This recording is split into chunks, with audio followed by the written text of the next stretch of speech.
A paz de Jesus Cristo, meus irmãos, professor Oswaldo falando, passando por aqui para estudar a palavra do Senhor com você.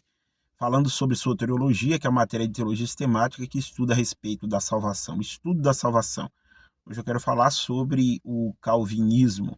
Você sabe que João Calvino, basicamente daí surgiu a ideia de calvinismo, por causa de João Calvino. João Calvino é um teólogo do século XV. Ele nasce no século XV e morre no século XV mesmo. Bom, João Calvino, de fato, ensinou muitas coisas, e quando João Calvino morreu, logo mais nasceu Jacó Armínio. E no século XVI, o Jacó Armínio vai morrer.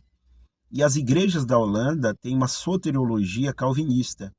Então, os discípulos de Jacó Armínio, que naquele momento não eram arminianos, eram os remonstrantes, vão apresentar essa remonstrância às igrejas da Holanda dentro do século XVI, para que elas revissem a sua soteriologia, que era de linha calvinista.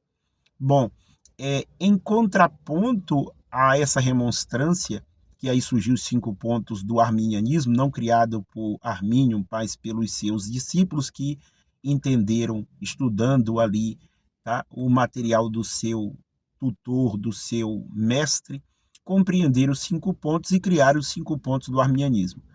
Em contrapartida, os discípulos de Calvino também criaram os 5 pontos. E aí surgiu, em contraponto, o Factis, criado pelos discípulos de Jacó Armínio, os remonstrantes, surgiu a Tulipe, que são os 5 pontos do calvinismo, criado pelos seus discípulos para combater justamente os 5 pontos do arminianismo. Nos 5 pontos do calvinismo, nós temos aí a chamada Tulipe, né, que aí justamente descreve os 5 pontos, é um acrônimo do calvinismo. O T seria a depravação total, esse homem foi depravado totalmente, que não tem como, de fato, ele ansiar por nenhum bem espiritual. Então ele não pode ir a Deus, então logo ele não tem livre-arbítrio, porque ele está depravado totalmente. Não tem como ter um arbítrio livre, porque ele está inclinado inteiramente para o mal. No U, desse acrônimo, né, tratamos do T, do U, seria a eleição, ela é feita de forma incondicional, ou seja, Deus não vê nada, ou seja, Deus não vê nada. Então, assim, Deus olha, ele elege e pronto, e acabou.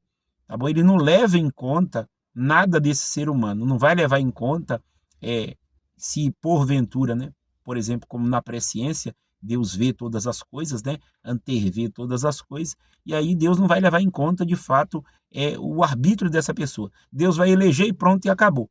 De fato, isso é o que seria a eleição, que, de acordo com a Tulipe, aí é de fato incondicional. Não leva em conta a presciência de Deus, e Deus não vai ver de fato que essa pessoa pode se arrepender e elegê-la ou predestiná-la como você quer. Então, Deus predestina incondicionalmente. Olhou, predestinou você, predestinou o outro e o outro. Não, não quis predestinar, só vou predestinar esses aqui e pronto, e acabou. Então Deus, de fato, ele predestina dessa forma, incondicionalmente. Aí nós temos o L.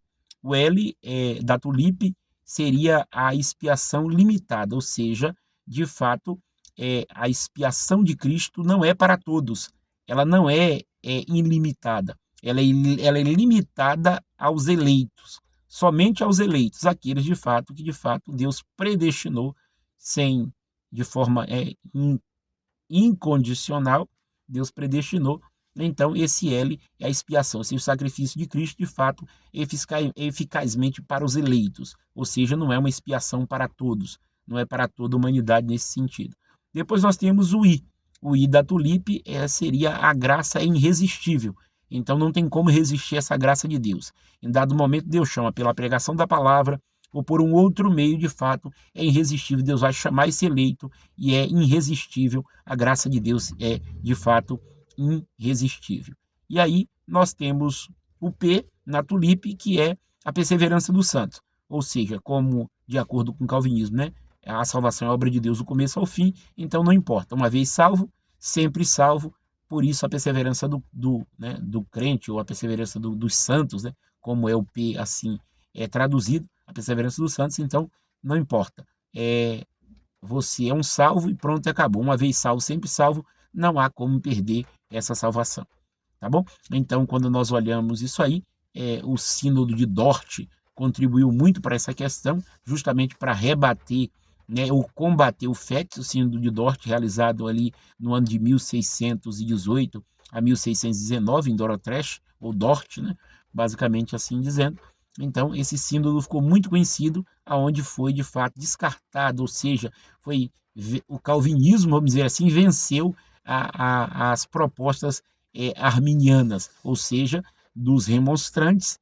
A proposta dos discípulos de Calvino, de fato, prevaleceram sobre a proposta dos discípulos de Armínio, que naquele momento eram chamados de remonstrantes. Ou seja, naquele momento da história, a tulipe prevaleceu contra o Fénix. Tá bom? Deus abençoe a todos e fiquem todos na paz do Senhor Jesus.